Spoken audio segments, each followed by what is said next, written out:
Doubt के लिए please railway की यूट्यूब चैनल पे आप संपर्क करें। Please like, share and subscribe the YouTube channel. Baby birth क्या होता है और इंडियन रेलवेज में इसको क्यों इंट्रोड्यूस किया गया, इसके बारे में हम डिटेल में जानते हैं। छोटे बच्चों को यात्रा में लेकर चलना काफ़ी मुश्किल भरा होता है, ख़ास तौर पर ट्रेनों में जहां सीट पर नवजात या छोटे बच्चों को लेकर मां के लिए एडजस्ट करना काफ़ी मुश्किल भरा होता है।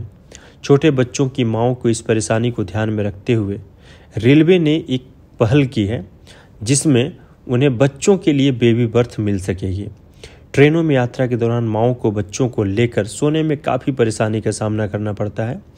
ऐसे में यह सुविधा बेहद काम की होगी, जिससे छोटे बच्चों की माँओं को सफ़र करने में राहत मिलेगी। उत्तर रेलवे ने अभी इस योजना की शुरुआत की है, तो ये सुविधा वर्तमान में दिल्ली से लखनऊ के बीच चलने वाली ट्रेन लखनऊ मेल में मिलेगी।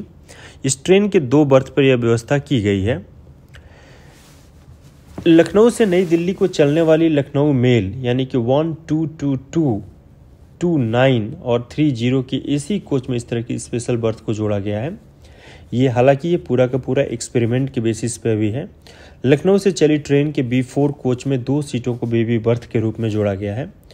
ये एक खास तरह की सीट होगी जिसे ज़रूरत पड़ने पर फोल्ड यानी कि मोड़ा जा सकता है। इसके लिए यात्री को किसी भी तरह की एक्स्ट्रा किराया नहीं देना होगा और इस सीट पर रिजर्वेशन करवाने के लिए 5 साल से कम उम्र के बच्चों का एक फॉर्म भरना होगा।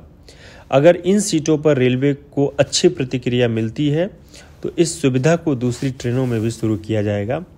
बता दें कि रेलवे इन दिनों अपने यात्रियों की सुविधा के लिए लगातार नए कदम उठा रहा है, जिससे यात्रियों को काफ़ी लाभ हो रहा है। रेलवे की इस नई सुविधा में केवल माँओं को ही नहीं बल्कि रेलवे को भी फायदा होगा, क्योंकि अक्सर बच्चों के साथ सफ़र करने वाली माएँ एक अतिरिक्त सीट की बुकिंग करती है, लेकिन बच्चा माँ के बगैर सोता नहीं है, जिसकी वजह से वो सीट खाली चली जाती है। वही एक सीट पर बच्चे को लेकर यात्रा करने में माँ को समस्या होती है। ऐसे में रेलवे का न केवल माँओं को ये सुविधा दे रहा है बल्कि सीट के खाली रह जाने की समस्या को भी कम करना चाह रहा है।